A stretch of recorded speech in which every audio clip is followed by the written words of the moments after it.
Votre arrêt maladie n'a pas été payé? Je vais vous aider à savoir pourquoi.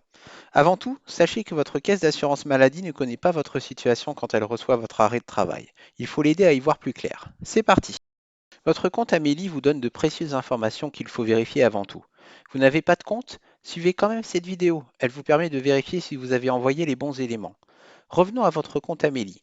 Regardez si vos coordonnées bancaires sont bien à jour dans la rubrique Mes informations. Vous avez bien envoyé votre arrêt de travail? Vérifiez qu'il est bien enregistré dans la rubrique Mes démarches, arrêt de travail. Vous avez été hospitalisé? Vérifiez que les arrêts enregistrés dans votre compte couvrent bien la période de votre hospitalisation. Sinon, adressez à votre caisse le bulletin d'hospitalisation pour la période concernée. Passons aux documents dont votre caisse a besoin pour vous payer. En fonction de votre situation professionnelle, les documents à fournir sont différents. Vous êtes salarié et vous avez un seul employeur. C'est lui qui transmet l'attestation de salaire à votre caisse. Sachez qu'il peut demander à être payé directement par l'assurance maladie.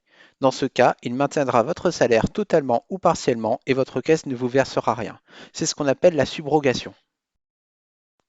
Vous avez plusieurs employeurs? Chacun d'entre eux transmet une attestation de salaire à votre caisse et peut demander la subrogation. CESU, Page emploi, TZ ou encore CEA, vos démarches sont différentes. Dans tous les cas, votre caisse a besoin de connaître votre dernier jour de travail chez chacun de vos employeurs. Vous avez oublié de le mentionner? Demandez-moi IJ, DJT dans les questions que vous allez me poser quand vous fermerez ce tuto. Je vous orienterai vers votre espace d'échange pour l'indiquer par mail à votre caisse. Vous avez eu plusieurs emplois dans l'année. Seul votre employeur actuel transmet une attestation de salaire. Si cette attestation indique moins de 3 mois complets, adressez vos 12 bulletins de paie des mois précédant votre arrêt. Des périodes de chômage? Pensez à l'indiquer à votre caisse. Pour aller plus loin, demandez-moi IJ irrégulier. Vous êtes demandeur d'emploi. En principe, il faut vos 4 derniers bulletins de salaire avant le chômage. Pour aller plus loin, et parce que votre situation est plus complexe, demandez-moi IJ au chômage. Vous êtes travailleur indépendant ou profession libérale. Votre caisse connaît déjà vos revenus. Vous n'avez rien à faire. Attention, si vous exercez depuis moins d'un an, demandez-moi IJTI moins d'un an.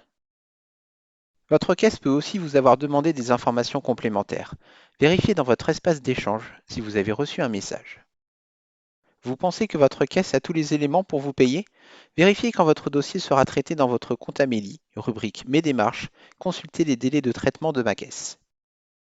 Vous pourrez ensuite vérifier le versement de vos indemnités journalières dans votre compte Amélie, rubrique Mes paiements.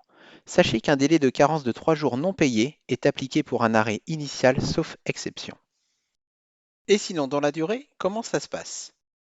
Après un premier paiement, les indemnités journalières sont versées tous les 14 jours. Les arrêts de travail doivent s'enchaîner sans rupture, sinon ça coince et on ne peut pas payer.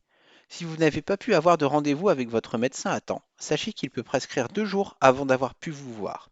Sinon, et si vous n'avez pas repris le travail, votre employeur devra renvoyer une nouvelle attestation de salaire et les 3 jours de carence non payés seront à nouveau décomptés. Si vous avez plusieurs types d'arrêts qui se suivent, comme par exemple un arrêt maladie puis un arrêt maternité, il faudra une attestation de salaire pour chacun. Sinon, là encore, ça coince. J'espère que ce tuto vous aura été utile. À bientôt.